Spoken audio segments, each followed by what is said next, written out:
ರಾಜ್ಯ ಕಾಂಗ್ರೆಸ್ ಒಳಗಿನ ಸಿಎಂ ಕುರ್ಚಿ ಜಟಾಪಟಿಗೆ ಅಲ್ಪ ವಿರಾಮ ಬಿದ್ದಿದೆ. ಇದೇ ವಿಚಾರವಾಗಿ ನಿನ್ನೆ ಸಿಎಂ ಹಾಗೂ ಡಿಸಿಎಂ ಬ್ರೇಕ್ಫಾಸ್ಟ್ ಮೀಟಿಂಗ್ ನಡೆಸಿದ್ದಾರೆ.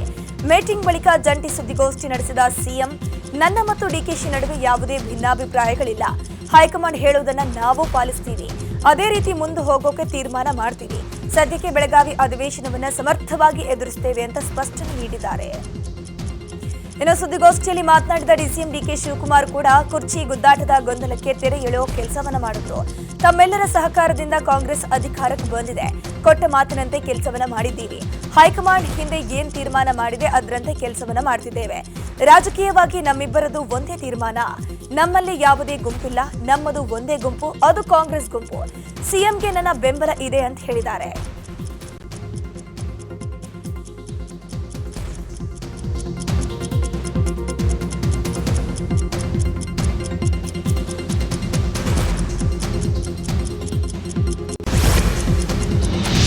ನಿನ್ನೆಯಷ್ಟೇ ಸಿಎಂ ಸಿದ್ದರಾಮಯ್ಯ ಡಿಸಿಎಂ ಡಿಕೆ ಶಿವಕುಮಾರ್ ಅನ್ನ ಬ್ರೇಕ್ಫಾಸ್ಟ್ ಮೀಟಿಂಗ್ಗೆ ಕರೆದಿದ್ರು. ಹಾಗೇನೆ ಬ್ರೇಕ್ಫಾಸ್ಟ್ ಮೀಟಿಂಗ್ ಕೂಡ ಮಾಡಿದ್ರು. ಇದರ ಜೊತೆಗೆ ಡಿಸಿಎಂ ಡಿಕೆ ಶಿವಕುಮಾರ್ ಕೂಡ ಸಿಎಂ ಸಿದ್ದರಾಮಯ್ಯ ಅವರಿಗೆ ಬ್ರೇಕ್ಫಾಸ್ಟ್ಗೆ ಆಹ್ವಾನಿಸಿದ್ದಾರೆ. ಡಿಸೆಂಬರ್ 2ರಂದು ತಮ್ಮ ನಿವಾಸಕ್ಕೆ ಬ್ರೇಕ್ಫಾಸ್ಟ್ಗೆ ಬರುವಂತೆ ಡಿಕೆಶಿ ಆಹ್ವಾನ ಕೊಟ್ಟಿರುವಂತದ್ದು. ಅಂದು ಕೂಡ ಮತ್ತೊಂದು ಸುತ್ತಿನ ಸಭೆಯನ್ನ ಇಬ್ಬರು ನಾಯಕರು ನಡೆಸಲಿದ್ದಾರೆ ಎನ್ನಲಾಗಿದೆ.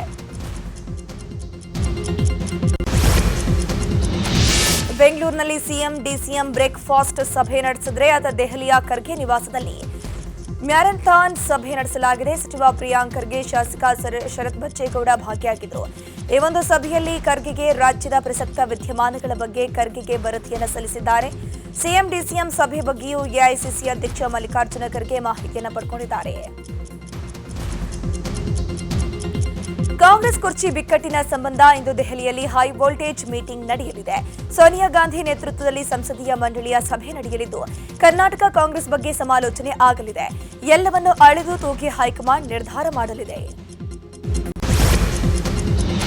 ಸಿಎಂ ಜೊತೆ ಬ್ರೇಕ್ಫಾಸ್ಟ್ ಮೀಟಿಂಗ್ ಬಳಿಕ ಡಿಸಿಎಂ ಡಿಕೆ ಶಿವಕುಮಾರ್ ಮಂಡ್ಯದ ಕಲ್ಲಹಳ್ಳಿಯ ಭೂವರಹ ರಂಗನಾಥ ದೇವಸ್ಥಾನಕ್ಕೆ ಭೇಟಿ ನೀಡಿದರು.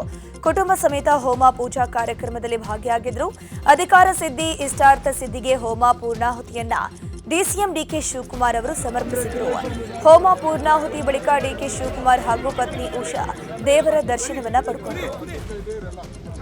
ಇನ್ನು ಡಿಕೆ ಶಿವಕುಮಾರ್ ದೇಗುಲಕ್ಕೆ ಆಗಮನಕ್ಕೂ ಮುನ್ನ ದೇಗುಲದ ಆವರಣದಲ್ಲಿ ಹೆಜ್ಜೆಯನ್ನು ದಾಳಿಯಾಗಿದೆ. ಘಟನೆಯಲ್ಲಿ ಒಂದಿಬ್ಬರು ಭಕ್ತರಿಗೆ ಗಾಯಗಳಾಗಿದ್ದು ಹೆಜ್ಜೆಯನ್ನು ದಾಳಿಯಿಂದ ಭಕ್ತರು ಭಯಗೊಂಡಿದ್ದಾರೆ.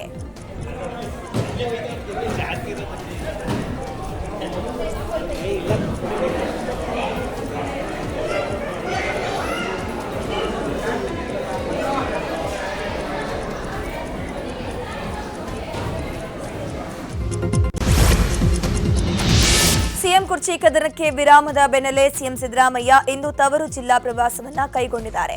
ಮಧ್ಯಾಹ್ನ ಮೈಸೂರಿಗೆ ತೆರಳಿರುವಂತಹ ಸಿಎಂ ಸ್ಥಳೀಯ ಮಟ್ಟದ ಕಾರ್ಯಕ್ರಮಗಳಲ್ಲಿ ಭಾಗವಹಿಸಿ ಜಿಲ್ಲಾ ಮಟ್ಟದ ಅಧಿಕಾರಿಗಳೊಂದಿಗೆ ಸಭೆ ನಡೆಸಲಿದ್ದಾರೆ.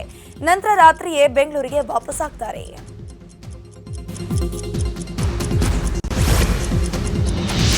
ಕುರ್ಚಿ ಕಿತ್ತಾಟದ ಸಮಸ್ಯೆ ಬಗೆಹರಿಸುವವರೆಗೂ ವಿಧಾನಸಭೆ ವಿಸರ್ಜನೆ ಮಾಡಲಿ. ಇವರ ಸಮಸ್ಯೆ ಬಗೆಹರಿಯುವವರೆಗೂ ರಾಜ್ಯದಲ್ಲಿ ರಾಷ್ಟ್ರಪತಿ ಆಡಳಿತ ಹೇರಿಕೆ ಮಾಡಿ ಅಂತ ಸರ್ಕಾರದ ವಿರುದ್ಧ ಮಾಜಿ ಸಿಎಂ ಜಗದೀಶ್ ಶೆಟ್ಟರ್ ವಾಗ್ದಾಳಿ ನಡೆಸಿದ್ದಾರೆ. ಹುಕ್ಕೇರಿಯಲ್ಲಿ ಮಾತನಾಡಿರುವಂತಹ ಅವರು, ರಾಜ್ಯದಲ್ಲಿ ಅಭಿವೃದ್ಧಿ ಆಡಳಿತ ಸ್ಥಗಿತವಾಗಿದೆ. ಅಗ್ರಿಮೆಂಟ್ ಏನಾಗಿದೆ ಅನ್ನೋದನ್ನ ಅಂತ ಅವರು ಬಹಿರಂಗಪಡಿಸಬೇಕು ಅಂತ ಆಗ್ರಹಿಸಿದ್ದಾರೆ. ಹಾಗೆಯೇ ಬೆಳಗಾವಿಯಲ್ಲಿ ಕೇಂದ್ರ ಸಚಿವ ಪ್ರಹ್ಲಾದ್ ಜೋಶಿ ಮಾತನಾಡಿ, ಇಬ್ಬರ ಕುರ್ಚಿ ಕಿತ್ತಾಟ ಘನಘೋರ ಪರಿಸ್ಥಿತಿಯನ್ನು ತಲುಪಿದೆ. ಬ್ರೇಕ್ಫಾಸ್ಟ್ ಮೀಟಿಂಗ್ನಲ್ಲಿ ಹಳೆ ರಾಗ ಹೇಳಿದ್ದಾರೆ. ಕಚ್ಚಾಟದಿಂದ ಆರ್ಥಿಕ ಸದೃಢ, ಕರ್ನಾಟಕ ಅಧೋಗತಿಯತ್ತ ಸಾಗಿದೆ. ರಾಜ್ಯದಲ್ಲಿ ಆರ್ಥಿಕ ಪರಿಸ್ಥಿತಿ ಹದಗೆಟ್ಟು ಹೋಗಿದೆ. ರಾಜ್ಯದಲ್ಲಿ ರೈತರು ಬೀದಿಗಿಳಿದಿದ್ದಾರೆ. ಇವರು ಬಂದಾಗಿನಿಂದ ಸರ್ಕಾರ ಸ್ಥಿರ ಇಲ್ಲ ಅಂತ ಕಿಡಿಕಾರಿದರು. ದಿತ್ವಾ ಚಂಡಮಾರುತದ ಎಫೆಕ್ಟ್ ಕರ್ನಾಟಕಕ್ಕೂ ತಟ್ಟಿದೆ. ಇಂದಿನಿಂದ ಬೆಂಗಳೂರು, ರಾಮನಗರ, ಕೋಲಾರ, ಚಿಕ್ಕಬಳ್ಳಾಪುರ, ಮೈಸೂರು, ಚಾಮರಾಜನಗರ ಮತ್ತು ದಕ್ಷಿಣ ಕನ್ನಡ, ಉಡುಪಿ ಜಿಲ್ಲೆ ಸೇರಿದಂತೆ ರಾಜ್ಯದ ಕೆಲ ಜಿಲ್ಲೆಗಳಲ್ಲಿ ಮಳೆಯಾಗುವ ಸಾಧ್ಯತೆ ಇದೆ. ಬೆಳಗ್ಗೆ ಬೆಂಗಳೂರಿನಲ್ಲಿ ಸಣ್ಣ ಮಳೆ ಶುರುವಾಗಿದೆ. ಹಾಗೆಯೇ ದಕ್ಷಿಣ ಒಳನಾಡಿನ ಜಿಲ್ಲೆಗಳಲ್ಲಿ ಚಳಿಯ ವಾತಾವರಣ ಇರುತ್ತೆ ಅಂತ ಬೆಂಗಳೂರು ಹವಾಮಾನ ಇಲಾಖೆ ವಿಜ್ಞಾನಿ ಸಿಎಸ್ ಪಾಟೀಲ್ ಮಾಹಿತಿಯನ್ನು ಕೊಟ್ಟಿದ್ದಾರೆ.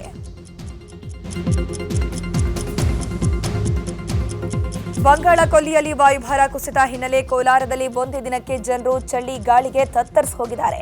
ಬೆಳಗ್ಗೆಯಿಂದ ರಾತ್ರಿವರೆಗೂ ಮಂಜು ಕವಿದ ವಾತಾವರಣ ಜಿಲ್ಲೆಯಾದ್ಯಂತ ಕಂಡುಬಂದಿದೆ. ಇನ್ನು ಉಷ್ಣಾಂಶ ಕುಸಿತ ಹಾಗೂ ಚಳಿ ಗಾಳಿಗೆ ಹೈರಾಣಾಗಿ ಹೋಗಿದ್ದಾರೆ. ಶ್ರೀಲಂಕಾದಲ್ಲಿ ಆರ್ಭಟಿಸುತ್ತಿರುವಂತಹ ದಿತ್ವಾ ಸೈಕ್ಲೋನ್ ದಕ್ಷಿಣ ಭಾರತಕ್ಕೆ ಲಗ್ಗೆ ಇಟ್ಟಿದೆ. ಮಧ್ಯರಾತ್ರಿ ತಮಿಳುನಾಡಿಗೆ ದಿತ್ವಾ ಸೈಕ್ಲೋನ್ ಅಪ್ಪಳಿಸಿದೆ. ದಿತ್ವಾ ಸೈಕ್ಲೋನ್ ಎಫೆಕ್ಟ್ ಜೋರಾಗಿರುವ ಈ ಹಿನ್ನೆಲೆ ಪುದುಚೇರಿ ಮತ್ತು ತಮಿಳುನಾಡಿನ ಕಡಲೂರು, ಮೈಲಾಡುತುರೈ, ವಿಲ್ಲುಪುರಂ ಮತ್ತು ಚೆಂಗಲ್ಪಟ್ಟು ಜಿಲ್ಲೆಗಳಲ್ಲಿ ರೆಡ್ ಅಲರ್ಟ್ ಘೋಷಿಸಲಾಗಿದೆ. ಇಂದು ತಮಿಳುನಾಡಿನ ಜೊತೆಗೆ ಆಂಧ್ರಕ್ಕೂ ಸೈಕ್ಲೋನ್ ಹೊಡೆತ ತಟ್ಟಲಿದೆ.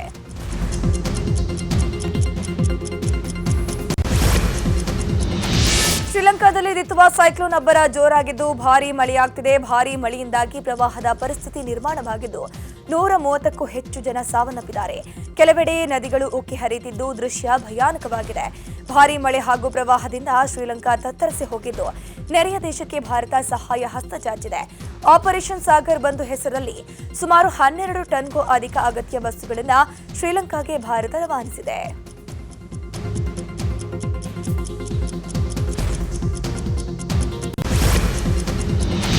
ಇಂಡೋನೇಷ್ಯಾದಲ್ಲಿ ಸೆನ್ಯಾರ್ ಚಂಡಮಾರುತದ ಅಬ್ಬರ ಜೋರಾಗಿದ್ದು ಭಾರೀ ಅವಾಂತರವೇ ಸೃಷ್ಟಿಯಾಗಿದೆ. ಮಲಕ್ಕಾ ಜಲಸಂಧಿಯ ಉತ್ತರ ಸಮರಾಥ ದ್ವೀಪ ಪ್ರಾಂತ್ಯದಲ್ಲಿ ಭಾರೀ ಪ್ರವಾಹ ಉಂಟಾಗಿ 250ಕ್ಕೂ ಅಧಿಕ ಮಂದಿ ಮೃತಪಟ್ಟಿದ್ದಾರೆ. 3200ಕ್ಕೂ ಹೆಚ್ಚು ಮನೆಗಳು ಮತ್ತು ಕಟ್ಟಡಗಳು ಜಲಾವೃತಗೊಂಡಿದೆ. ಆಗ್ನೇಯ ಏಷ್ಯಾದ ಥೈಲ್ಯಾಂಡ್ನಲ್ಲಿ ಭೀಕರ ಪ್ರವಾಹ ಮತ್ತು ಭೂಕುಸಿತದಿಂದಾಗಿ ಭಾರೀ ಅವಾಂತರವೇ ಅಲ್ಲಿ ಸೃಷ್ಟಿಯಾಗಿದೆ. ಘಟನೆಯಲ್ಲಿ ಸಾವನ್ನಪ್ಪಿದವರ ಸಂಖ್ಯೆ 145ಕ್ಕೆ ಏರಿಕೆ ಕಂಡಿದೆ. ದೊಡ್ಡ ದೊಡ್ಡ ನಗರಗಳು ಮುಳುಗಡೆಯಾಗಿದೆ. ಎಲ್ಲಿ ನೋಡಿದ್ರೂ ನೀರೇ ಕಾಣಿಸ್ತಿದೆ. ಮನೆ ಮಠಗಳು ಸಂಪೂರ್ಣವಾಗಿ ಜಲಾವೃತವಾಗಿದ್ದು ಅನ್ನ ನೀರಿಗೆ ಜನ ಪರದಾಡ್ತಿದ್ದಾರೆ.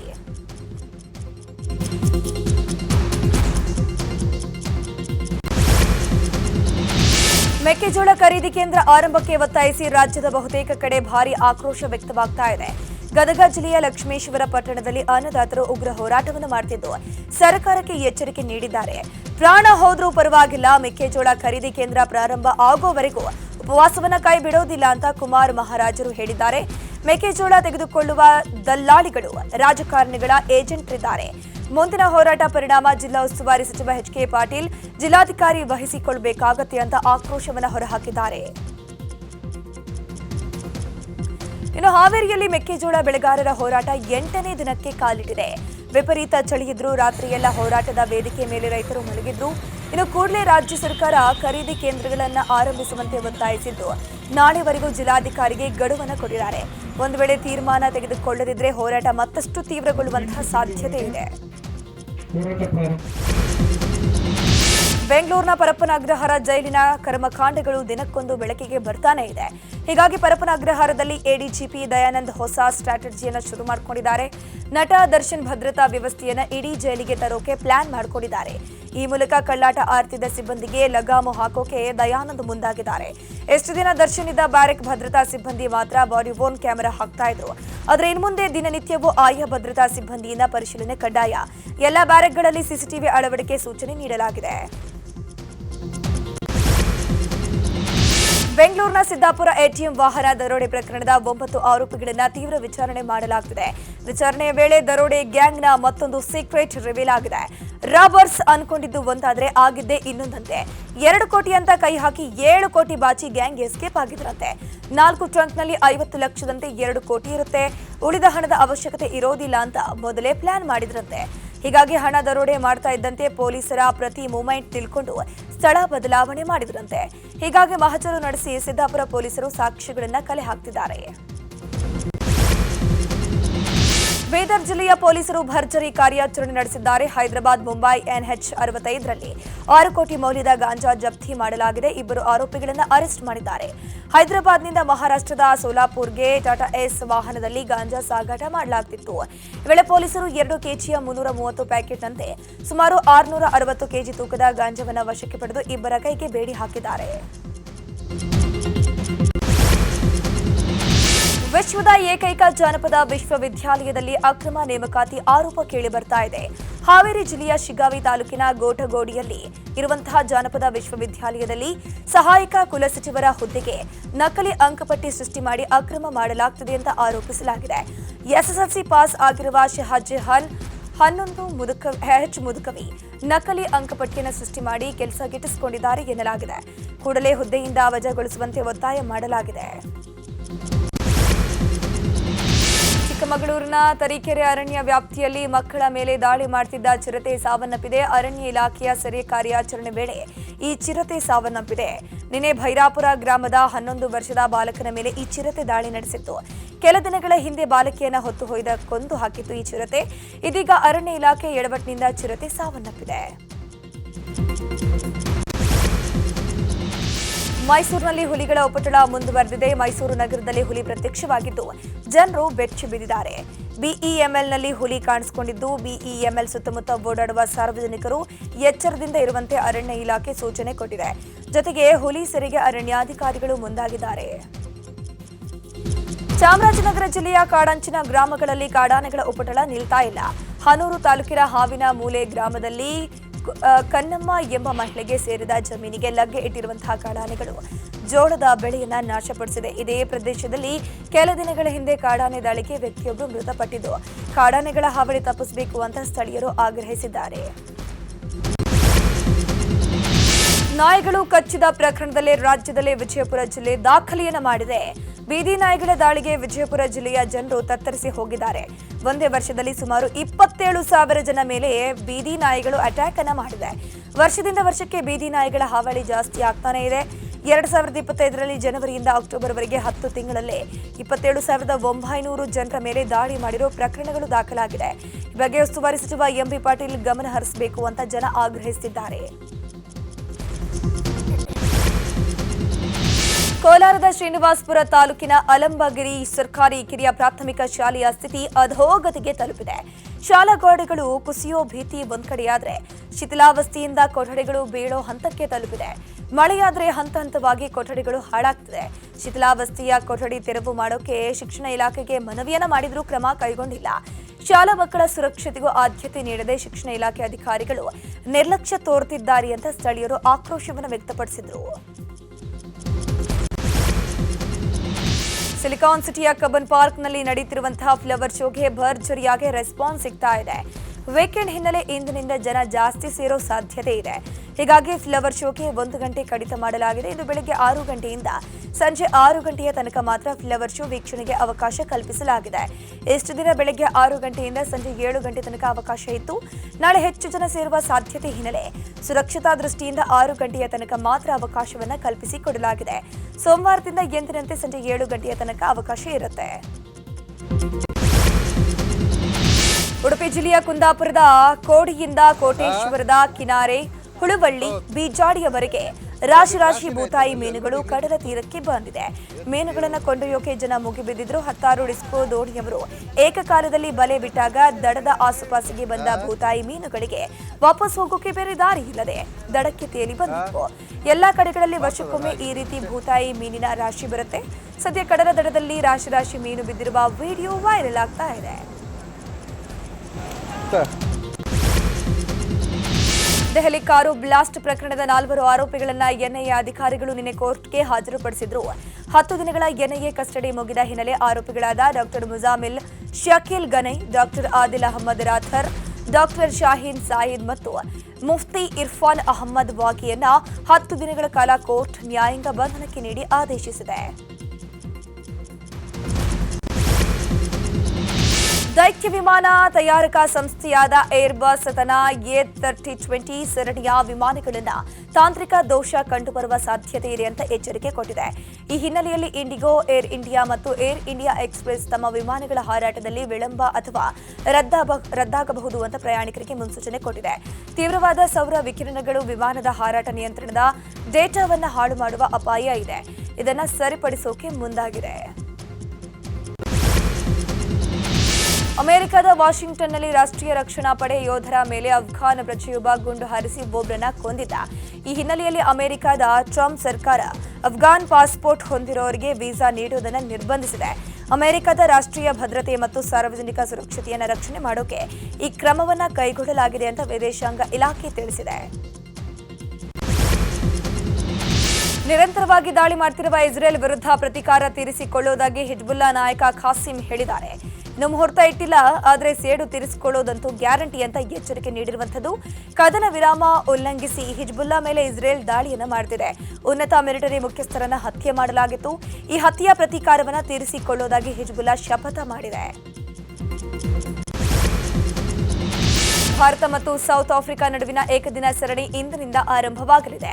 ಎಂಎಸ್ ಧೋನಿ ತವರು ರಾಂಚಿಯಲ್ಲಿ ಸರಣಿಯ ಮೊದಲ ಮ್ಯಾಚ್ ನಡೆಯಲಿದೆ. ಟೆಸ್ಟ್ ವೇಳೆ ಗಾಯಗೊಂಡಿರುವಂತಹ ಶುಭ್ಮನ್ ಗಿಲ್ ಬದಲು ಕೆಎಲ್ ರಾಹುಲ್ ತಂಡವನ್ನ ಮುನ್ನಡೆಸಲಿದ್ದಾರೆ. ಇನ್ನು ಟೀಮ್ ಇಂಡಿಯಾದ ಸ್ಟಾರ್ ಬ್ಯಾಟ್ಸ್ಮನ್ಗಳಾದ ವಿರಾಟ್ ಕೊಹ್ಲಿ, ರೋಹಿತ್ ಶರ್ಮಾ ಆಟ ಕಣ್ತುಂಬಿಕೊಳ್ಳೋಕೆ ಫ್ಯಾನ್ಸ್ ಕಾತುರದಿಂದ ಕಾಯ್ದಿದ್ದಾರೆ.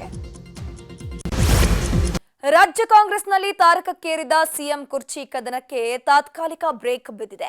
ಮುಖ್ಯಮಂತ್ರಿ ಸಿದ್ದರಾಮಯ್ಯ, ಉಪಮುಖ್ಯಮಂತ್ರಿ ಡಿಕೆ ಶಿವಕುಮಾರ್ ಬ್ರೇಕ್ಫಾಸ್ಟ್ ಮೀಟಿಂಗ್ ಮಾಡಿ ಒಗ್ಗಟ್ಟಿನ ಸಂದೇಶವನ್ನು ರವಾನಿಸಿದ್ದಾರೆ. ಹೈಕಮಾಂಡ್ನ ಒಂದೇ ಒಂದು ಕರೆಗೆ ಇಬ್ಬರು ಗಪ್ಚುಪ್ ಆಗಿದ್ದಾರೆ. ಇಂದು ದೆಹಲಿಯಲ್ಲಿ ನಡೆಯೋ ಹೈ ವೋಲ್ಟೇಜ್ ಮೀಟಿಂಗ್ ಕುತೂಹಲವನ್ನು ಕೆರಳಿಸಿದೆ.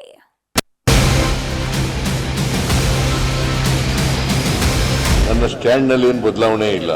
ಅವ್ರು ಯಾವತ್ತೂ ಕೂಡ ಕೊಟ್ಟ ಮಾತನ್ನ ತಪ್ಪು ಅಂತವ್ರಲ್ಲ. ಸುಮ್ಮನೆ ಓಡಾಡಿದ್ರೆ ಕೂಲಿ ಕೊಡೋಕ್ಕಾಗ್ತದೆ. ಪಕ್ಷಕ್ಕೆ ಎಲ್ಲರೂ ಸಹ ದುಡಿದಿದ್ದಾರೆ. ಗೊಂದಲಕ್ಕೆ ಅವಕಾಶ ಕೊಡಬೇಕು. ನನಗೆ ಡಿ.ಕೆ. ಶಿವಕುಮಾರ್ಗೆ ಯಾವುದೇ ಡಿಫರೆನ್ಸಸ್ ಇಲ್ಲ. ಕಾಂಗ್ರೆಸ್ನಲ್ಲಿ ಎದ್ದಿರುವ ಕುರ್ಚಿ ಕದನಕ್ಕೆ ಬ್ರೇಕ್ಫಾಸ್ಟ್ ಮೀಟಿಂಗ್ನಲ್ಲಿ ಸಣ್ಣದೊಂದು ಬ್ರೇಕ್ ಸಿಕ್ಕಿದೆ. ಹೈಕಮಾಂಡ್ ಸೂಚನೆಯಂತೆ ಡಿ.ಕೆ. ಶಿವಕುಮಾರ್ ಅವರನ್ನ ಕಾವೇರಿ ನಿವಾಸಕ್ಕೆ ಮುಖ್ಯಮಂತ್ರಿ ಸಿದ್ದರಾಮಯ್ಯ ಕರೆಸಿಕೊಂಡಿದ್ರು.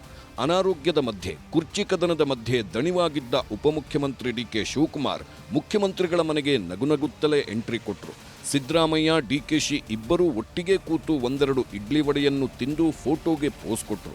ಆಮೇಲೆ ಮಾಧ್ಯಮದವರನ್ನೆಲ್ಲ ಹೊರಕಳಿಸಿದ್ರು. ಆಪ್ತರನ್ನು ಹೊರಕಳಿಸಿ ಇಬ್ಬರು ನಾಯಕರೇ ಪ್ರತ್ಯೇಕ ಕೊಠಡಿಯಲ್ಲಿ ಅರ್ಧ ಗಂಟೆ ಮಾತುಕತೆಯನ್ನು ಮಾಡಿ ಹೊರಗೆ ಬಂದ್ರು. ಕೊನೆಗೆ ಮುಖ್ಯಮಂತ್ರಿ ಮತ್ತು ಉಪಮುಖ್ಯಮಂತ್ರಿ ಇಬ್ಬರ ಬಾಯಲ್ಲಿ ಬಂದಿದ್ದು ಒಂದೇ ಥರದ ಮಾತುಗಳು. ಪಕ್ಷಕ್ಕೆ ಶಕ್ತಿ ತುಂಬಲು ಒಟ್ಟಿಗೆ ಕೆಲಸ ಮಾಡ್ತೀವಿ. ಬಿಜೆಪಿಯವರು ಸುಳ್ಳು ಸುದ್ದಿ ಹಬ್ಬಿಸಿದ್ದಾರೆ.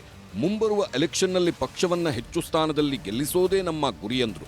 ಆಮೇಲೆ ಹೈಕಮಾಂಡ್ ಹೇಳಿದಂತೆ ನಡೆದುಕೊಳ್ತೀವಿ ಅನ್ನೋ ಮೂಲಕ ಕುರ್ಚಿ ಕ್ರಾಂತಿಗೆ ಅಲ್ಪ ವಿರಾಮ ಬಿದ್ದಿದ್ದೇ ಹೊರತು ಪೂರ್ಣ ವಿರಾಮ ಹಾಕಿಲ್ಲ ಅನ್ನೋ ಸಂದೇಶವನ್ನು ಪರೋಕ್ಷವಾಗಿ ರವಾನಿಸಿದ್ರು.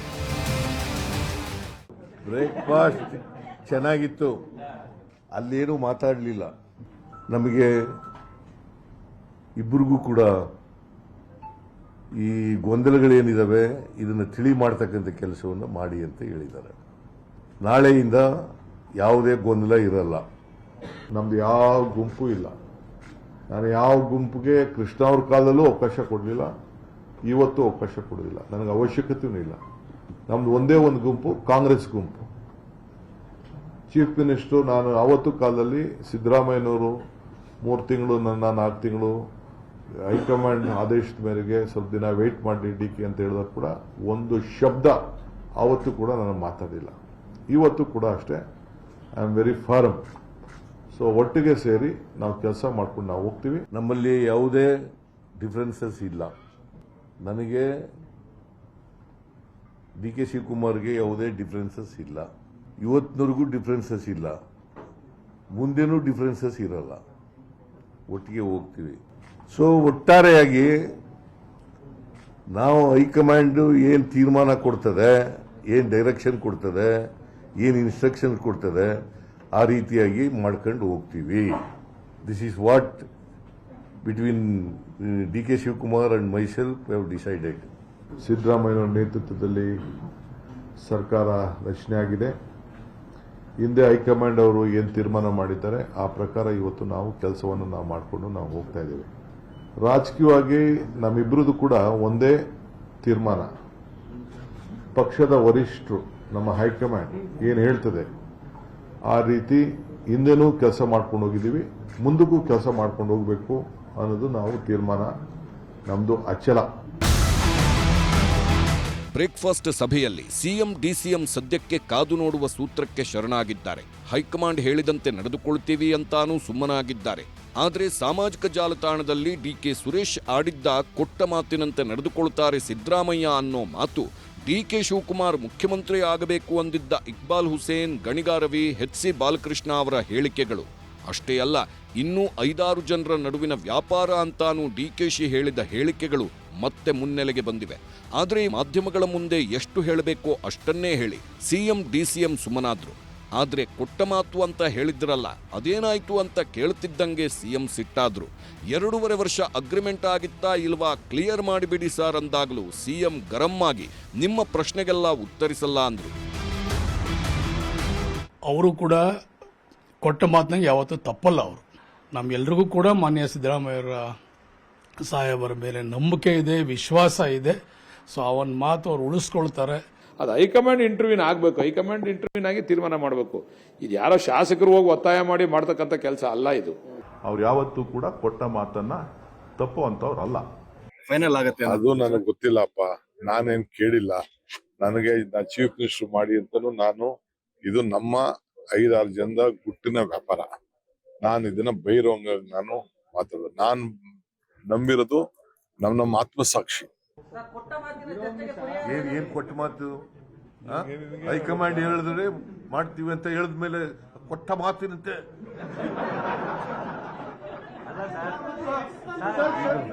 ವಿಶೇಷವಾಗಿ ಕೇಳ್ತಾ ಇದೆಯಲ್ಲ ನೋಡ್ರೆ. Will go together. Sir, can you clarify, is the 2.5 years agreement is there or not? Huh? Sir, 2.5 years agreement. No, whatever High Command tells, we will obey. ಕೊಟ್ಟ ಮಾತು ಏನಾಯ್ತು, ಯಾವಾಗ ಕೊಟ್ಟಿದ್ರು, ಯಾರು ಕೊಟ್ಟಿದ್ರು? ಡಿಸಿಎಂ ಡಿಕೆ ಶಿವಕುಮಾರ್ ಡಿಸೆಂಬರ್ 2ರಂದು ಮತ್ತೆ ಸಿಎಂ ಸಿದ್ದರಾಮಯ್ಯರನ್ನ ತಮ್ಮ ನಿವಾಸಕ್ಕೆ ಬ್ರೇಕ್ಫಾಸ್ಟ್ ಮೀಟಿಂಗ್ಗೆ ಕರೆದಿದ್ದಾರೆ. ಅಂದು ಕೂಡ ಮತ್ತೊಂದು ಸುತ್ತಿನ ಸಭೆಯನ್ನ ಇಬ್ಬರು ನಾಯಕರು ನಡೆಸಲಿದ್ದಾರೆ. ಇಷ್ಟೆಲ್ಲ ಆದಮೇಲೆ ಪರಮೇಶ್ವರ್ ಅವರನ್ನ ಕೇಳಿದ್ರೆ ಬ್ರೇಕ್ಫಾಸ್ಟ್ ಏನಿದ್ರೂ ಅವರಿಬ್ಬರಿಗೆ ನಮಗಿಲ್ಲ ಅಂತ ಮಾರ್ಮಿಕವಾಗಿ ನುಡಿದ್ರು. ಬ್ರೇಕ್ಫಾಸ್ಟ್ ಸಭೆಯಲ್ಲಿದ್ದ ಶಾಸಕ ಪೊನ್ನಣ್ಣ ಎಲ್ಲವೂ ತಿಳಿಯಾಗಿದೆ ಅಂತ ಹೇಳಿ ಸೈಲೆಂಟ್ ಆದ್ರು. ದೆಹಲಿಯಲ್ಲಿದ್ದ ಡಿಕೆ ಸುರೇಶ್ ಕುರ್ಚಿ ಕದನಕ್ಕೆ ಸಿಎಂ ಡಿಸಿಎಂ ಸ್ಪಷ್ಟನೆ ಕೊಟ್ಟಿದ್ದಾರೆ. ಸದ್ಯಕ್ಕೆ ಹೆಚ್ಚು ವ್ಯಾಖ್ಯಾನ ಬೇಡ ಅಂತ ಸೈಲೆಂಟ್ ಆದ್ರು. ಇಲ್ಲ, ಅವರು ಬ್ರೇಕ್ಫಾಸ್ಟ್ ಅವರಿಬ್ಬರು ತಗೊಳ್ಳೋದು. ನಮ್ಮನ್ನೇನೇನು ಹೇಳ್ತೀರಾ ಅಂದರೆ ನಮಗೆ ಬ್ರೇಕ್ಫಾಸ್ಟು ಇಲ್ಲ, ಏನೂ ಇಲ್ಲ. ಅವರು ನಮ್ಮನ್ನೇನು ಕರೆದಿಲ್ಲ. ಹೈಕಮಾಂಡ್ ಸೂಚನೆಗೆ ಮಾಡ್ತಾ ಪರಸ್ಪರ ಈಗೇನು ಬ್ರೇಕ್ಫಾಸ್ಟ್ ಮಾಡೋದ್ರಲ್ಲಿ ಏನು ಮಹತ್ವ ಇದೆ? ತಿಂಡಿಗೆ ಇದ್ದಾಗ ನಾನು ಅಲ್ಲಿದ್ದರಿಂದ ತಿಂಡಿ ಮಾಡೋದಕ್ಕೆ ಸೌಜನ್ಯಕ್ಕೆ ನಾನು ತಿಂಡಿಗೆ ಸೇರಿಸ್ಕೊಂಡ್ರು ಅಷ್ಟೇ. ನಂತರ ಅವರು ಚರ್ಚೆ ಮಾಡಿದ್ದಾರೆ. ಚರ್ಚೆಯಲ್ಲಿ ಏನ್ ನಡೆದಿದೆ ಅಂತ ಹೇಳಿ ಅವ್ರು ಈಗಾಗಲೇ ಸುದೀರ್ಘವಾಗಿ ತಮಗೆಲ್ಲ ತಿಳಿಸಿದ್ದಾರೆ. ಡೆಲ್ಲಿಗೆ ಮತ್ತೆ ಯಾವಾಗ ಡೆಲ್ಲಿ ಹೋಗುವಂತದ್ದು ಅದು ಇಲ್ಲ, ಡೆಲ್ಲಿಗೆ ಹೋಗೋ ಕಾರ್ಯಕ್ರಮ ಇಲ್ಲ. ಈಗ ಬೆಳಗಾಂ ಡಿಕೆ ಶಿವಕುಮಾರ್ ಅವರ ಪದ ಒಂದೇ, 140 ಶಾಸಕರು ನಮ್ಮ ಪಕ್ಷದವರೇ, ನಾನು ಅದರ ಅಧ್ಯಕ್ಷ ಅಂತ ಹೇಳಿ ಪ್ರತಿಯೊಂದು ಸಂದರ್ಭದಲ್ಲೂ ಹೇಳಿದ್ದಾರೆ. ದೇವನಲ್ಲೂ ಹೇಳಿದ್ದಾರೆ, ಇವತ್ತು ಹೇಳಿದ್ದಾರೆ, ನಾಳೆನೂ ಅದನ್ನ ಹೇಳ್ತಾರೆ. ಸರಿ, ಹಿಂದೆ ಮಾತುಕತೆ ಚರ್ಚೆ ನಡೆದಿತ್ತು ಅನ್ನೋ ಮಾತಿತ್ತು. ಆ ಚರ್ಚೆ ವೇಳೆ ಈಗ ಅದನ್ನೆಲ್ಲನೂ ಕೂಡ ಮುಖ್ಯಮಂತ್ರಿಗಳು ಉಪಮುಖ್ಯಮಂತ್ರಿಗಳು ಸ್ಪಷ್ಟನೆ ನೀಡಿರೋದ್ರಿಂದ ಅದ್ರ ಬಗ್ಗೆ ಹೆಚ್ಚಿನ ವ್ಯಾಖ್ಯಾನಗಳು ಬೇಡ. ಎಲ್ಲ ಗೊಂದಲಗಳಿಗೂ ತೆರೆಬಿದ್ದಿದೆ ಅನ್ನೋದು ಕಾಂಗ್ರೆಸ್ ನಾಯಕರ ಲೆಕ್ಕಾಚಾರ. ಆದರೆ ಸಿದ್ದರಾಮಯ್ಯರನ್ನ ಕುರ್ಚಿಯಿಂದ ಇಳಿಸುವ ಹುನ್ನಾರ ನಡೀತಿದೆ.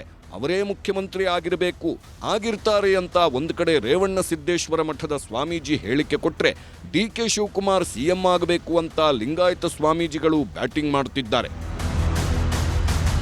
ಸೂರ್ಯ ಚಂದ್ರ ಅಡ್ಡ ಬಂದರು ಅವರ ಮುಖ್ಯಮಂತ್ರಿ ಆಗಿ ಉಳಿತಾರೆ. ಬಹುಶಃ ಏನಾದರೂ ಬದಲಾವಣೆ ಏನಾದರೂ ಮನಸ್ಸಿನಲ್ಲಿ ವರಿಷ್ಠರ ಮೇಲೆ ಮನಸ್ಸಿನೊಳಗೆ ಇತ್ತು ಅಂದ್ರೆ ಅದನ್ನು ಈಗ ತೆಗೆದು ಹಾಕ್ಬೇಕು. ಯಾರೇ ಆಗಲಿ, ಏನಾದರೂ ನೀವು ಇಷ್ಟು ವರ್ಷ ಆದ ಮೇಲೆ ಶೋಷಿತರು, ಹಿಂದುಳಿದ ವರ್ಗಗಳು ಬಹುಶಃ ಸಿದ್ದರಾಮಯ್ಯನನ್ನ ಅಲಗಾಡಿಸಕ್ ಹೋದ್ರೆ ಇನ್ನು ನಾವು ಸುಮ್ಮನೆ ಇರುವುದಿಲ್ಲ. ಸನ್ಮಾನ್ಯ ಡಿ ಕೆ ಶಿವಕುಮಾರ್ ಅವರು ಮುಖ್ಯಮಂತ್ರಿಗಳು ಆಗಬೇಕು ಅಂತಕ್ಕಂಥದ್ದು ನಮ್ಮೆಲ್ಲರ ಇಲ್ಲಿ ಸೇರಿರ್ತಕ್ಕಂಥ ಎಲ್ಲ ಮಠಾಧೀಶ್ವರರ, ನಮ್ಮ ದಕ್ಷಿಣ ಜಿಲ್ಲೆಯ ಎಲ್ಲ ಮಠಾಧೀಶರ ಒತ್ತಾಯ ಆಗಿರ್ತದೆ. ಪಕ್ಷದ ಅಧ್ಯಕ್ಷರಾಗಿ ಕೂಡ ತುಂಬಾ ದಿನ ಸೇವೆ ಸಲ್ಲಿಸಿದ್ದಾರೆ. ಒಂದು ಉದ್ದೇಶ ಏನು ಅಂದ್ರೆ, ಧರ್ಮವಂತರು, ಧಾರ್ಮಿಕವಾಗಿರುವಂತಹ ವ್ಯಕ್ತಿಗಳು ಸಮಾಜದಲ್ಲಿ ರಾಜಕೀಯವಾಗಿ ಎಲ್ಲ ರೀತಿಯಿಂದ ಅವಕಾಶಗಳು ಬರಬೇಕು ಅನ್ನೋ ಉದ್ದೇಶದಿಂದ ಕ್ಷೇತ್ರದ ಜನತೆಗೋಸ್ಕರ ಅಲ್ಲ, ಇಡೀ ರಾಜ್ಯದ ಹಿತಕ್ಕೋಸ್ಕರ ಅವರು ಈ ರಾಜ್ಯದ ಮುಖ್ಯಮಂತ್ರಿ ಆಗಬೇಕು ಅನ್ನೋ ಒಂದು ಉದ್ದೇಶ ವೈಯಕ್ತಿಕವಾಗೂ ನಂದು ಕೂಡ ಇದೆ. ಆ ಎಲ್ಲ ಮಠಾಧಿಪತಿಗಳ ಅಭಿಪ್ರಾಯನೂ ಕೂಡ ಆಗಿದೆ. ಯಾರು ಏನಾದರೂ ಹೇಳಲಿ, ಕಾಂಗ್ರೆಸ್ ಕುರ್ಚಿ ಬಿಕ್ಕಟ್ಟಿನ ಸಂಬಂಧ ದೆಹಲಿಯಲ್ಲಿ ಫೈನಲ್ ಮೀಟಿಂಗ್ ನಡೆಯಲಿದೆ. ಈಗಾಗಲೇ ಸಚಿವ ಪ್ರಿಯಾಂಕ್ ಖರ್ಗೆ, ಶಾಸಕ ಶರತ್ ಬಚ್ಚೇಗೌಡ, ಡಿಕೆ ಸುರೇಶ್ ಖರ್ಗೆ ಅವರಿಗೆ ಎಲ್ಲಾ ಮಾಹಿತಿ ಕೊಟ್ಟಿದ್ದಾರೆ. ಸೋನಿಯಾ ಗಾಂಧಿ, ರಾಹುಲ್ ಗಾಂಧಿ, ಖರ್ಗೆ ಅವರ ನೇತೃತ್ವದಲ್ಲಿ ಸಂಸದೀಯ ಮಂಡಳಿ ಸಭೆ ನಡೆಯಲಿದ್ದು ಕರ್ನಾಟಕ ಕಾಂಗ್ರೆಸ್ ಬಗ್ಗೆ ಸಮಾಲೋಚನೆ ಆಗಲಿದೆ. ಎಲ್ಲವನ್ನೂ ಅಳೆದು ತೂಗಿ ಹೈಕಮಾಂಡ್ ನಿರ್ಧಾರ ಮಾಡಲಿದೆ. Bureau report, news 18. ದಿತ್ವಾ ಚಂಡಮಾರುತದ ಹೊಡೆತಕ್ಕೆ ಶ್ರೀಲಂಕಾ ಅಕ್ಷರಶಃ ನಲುಗಿ ಹೋಗಿದೆ. ವರ್ಣನ ಆರ್ಭಟಕ್ಕೆ ಶ್ರೀಲಂಕಾದಲ್ಲಿ ಪ್ರವಾಹ ಮತ್ತು ಭೂಕುಸಿತ ಉಂಟಾಗಿದೆ. 130ಕ್ಕೂ ಅಧಿಕ ಜನ ಮೃತಪಟ್ಟಿದ್ದಾರೆ. ಕರ್ನಾಟಕಕ್ಕೂ ಸೈಕ್ಲೋನ್ ಕಾಲಿಟ್ಟಿದೆ.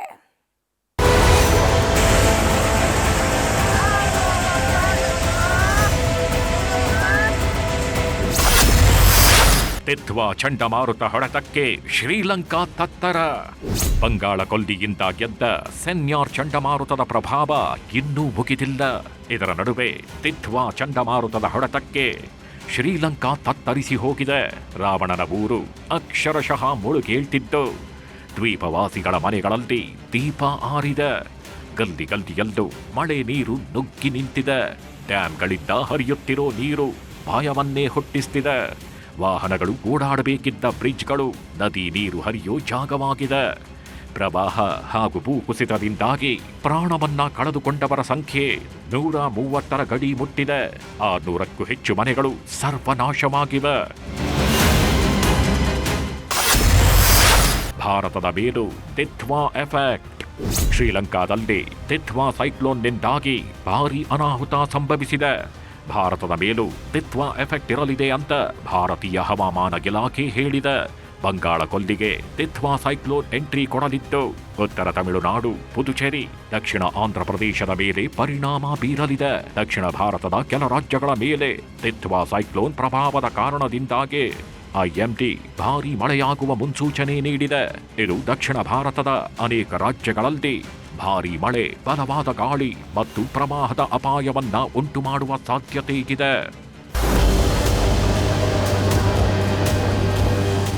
ದಿತ್ವಾ ಚಂಡಮಾರುತವು ಬಂಗಾಳ ಕೊಲ್ಲಿಯಾದ್ಯಂತ ಉತ್ತರ ವಾಯುವ್ಯಕ್ಕೆ ಧಾವಿಸುತ್ತಿದೆ. ಈಗ ಕಾರೈಕಲ್ನಿಂದ 220 ಕಿಲೋಮೀಟರ್ ದೂರದಲ್ಲಿದೆ. ಉತ್ತರ ತಮಿಳುನಾಡು, ದಕ್ಷಿಣ ಆಂಧ್ರ ಪ್ರದೇಶದ ಕರಾವಳಿಯನ್ನ ಸಮೀಪಿಸುತ್ತಿದೆ. ಬೆಳಗ್ಗೆ ತಮಿಳುನಾಡಿಗೆ ಅಪ್ಪಳಿಸೋ ನಿರೀಕ್ಷೆಗಿತ್ತು.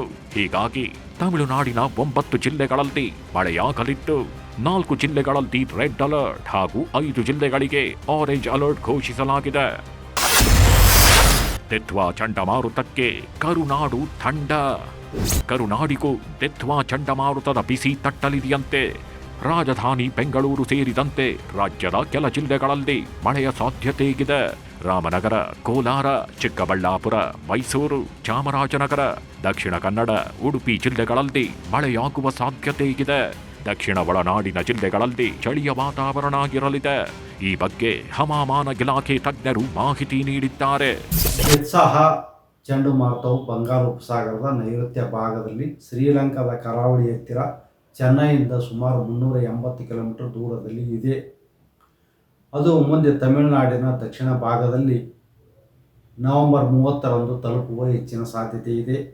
ಇದರ ಪ್ರಭಾವದಿಂದ ಕರ್ನಾಟಕದ ದಕ್ಷಿಣ ಒಳನಾಡಿನ ಜಿಲ್ಲೆಗಳಲ್ಲಿ ಹಗಲಿನ ವೇಳೆಯಲ್ಲಿ ಚಳಿಯ ವಾತಾವರಣವಿರುತ್ತದೆ. ಡಿಸೆಂಬರ್ 1ರಿಂದ ಬಿಸಿಲು ಬೀಳುವ ಹೆಚ್ಚಿನ ಸಾಧ್ಯತೆ ಇದೆ. ಈಗಾಗಲೇ ಬೆಂಗಳೂರಲ್ಲಿ ಚಳಿಯ ವಾತಾವರಣ ಸೃಷ್ಟಿಯಾಗಿದೆ. ಸಿಟಿ ಮಂದಿಯಂತೂ ಚಳಿಯ ಸಹವಾಸವೇ ಸಾಕಪ್ಪ ಅಂತಿದ್ದಾರೆ. ತುಂಬ ಚಳಿ ಇದೆ, ಮಕ್ಳಿಗೂ ತಡ್ಕೊಳಕ್ಕಾಗ್ತಾಯಿಲ್ಲ. ತುಂಬ ಎಲ್ಲೋದ್ರೂ ಆಗ್ತಾಯಿಲ್ಲ. ತುಂಬ ವೆದರ್ ಅಂತೂ ತುಂಬ ಕೋಲ್ಡ್ ಇದೆ. ಮಕ್ಕಳನ್ನ ಹುಷಾರಾಗಿ ನೋಡ್ಕೋಬೇಕು. ಮಕ್ಕಳನ್ನ ಆಚೆ ಬಿಡ್ದಾರಂಗೆ ನೋಡ್ಕೋಬೇಕು. ಸ್ವಲ್ಪ ಮಕ್ಕಳನ್ನ ಬೆಚ್ಚಗೆ ಇಟ್ಕೊಂಡ್ರೆ ಜನಗಳಿಗೆ ತುಂಬ ಒಳ್ಳೆಯದು. ಸ್ವಲ್ಪ ಜಾಸ್ತಿನೇ ಇದೆ, ತಡ್ಕೊಳಕ್ಕೆ ಆಗಲ್ಲ. ಏನಾದರೂ ಆರೋಗ್ಯ ಸಮಸ್ಯೆಗಳಾಗ್ತಾ ಇದೆ? ಚಳಿ, ತಲೆನೋವು, ಎದೆನೋವು, ಈ ಥರ? ತಲೆನೋವು, ಜಾಸ್ತಿ ತಲೆನೋವು, ಕೈಕಾಲು ನೋವು, ಜ್ವರ ಎಲ್ಲ. 2 ದಿವಸದಿಂದ ತುಂಬ ಚಳಿ ಆಗ್ತಾ ಇದೆ. ಇವತ್ತು ಬೆಳಗ್ಗೆಯಿಂದ ಕೂಡ ಬಿಸಿಲೇ ಬಂದಿಲ್ಲ. ಬಿಸಿಲು ಇಲ್ದಿರ ಬೆಳಗ್ಗೆಯಿಂದ ಚಳಿ ಆ ಥರ ಜಾಸ್ತಿ ಆಗ್ತಾ ಇದೆ. ಚಿಕ್ಕ ಮಕ್ಳಿಗಂತೂ ಫೀವರ್ ಬರೋ ಥರ ಮತ್ತು ಕೋಲ್ಡ್ ಆಗೋ ಥರ ಆ ಥರ ಸಿಚುವೇಶನ್ ಎಲ್ಲ ಫೇಸ್ ಮಾಡ್ತಾ ಇದ್ದಾರೆ. ಒಟ್ನಲ್ಲಿ ದಿತ್ವಾ ಚಂಡಮಾರುತ 16 ಅವಾಂತರ ಸೃಷ್ಟಿಸಿದ್ದು ಕರುನಾಡಿಗೂ ಆತಂಕ ಹುಟ್ಟಿಸಿದೆ. ಪ್ರಗತಿ ಶೆಟ್ಟಿ, ನ್ಯೂಸ್ 18, ಬೆಂಗಳೂರು.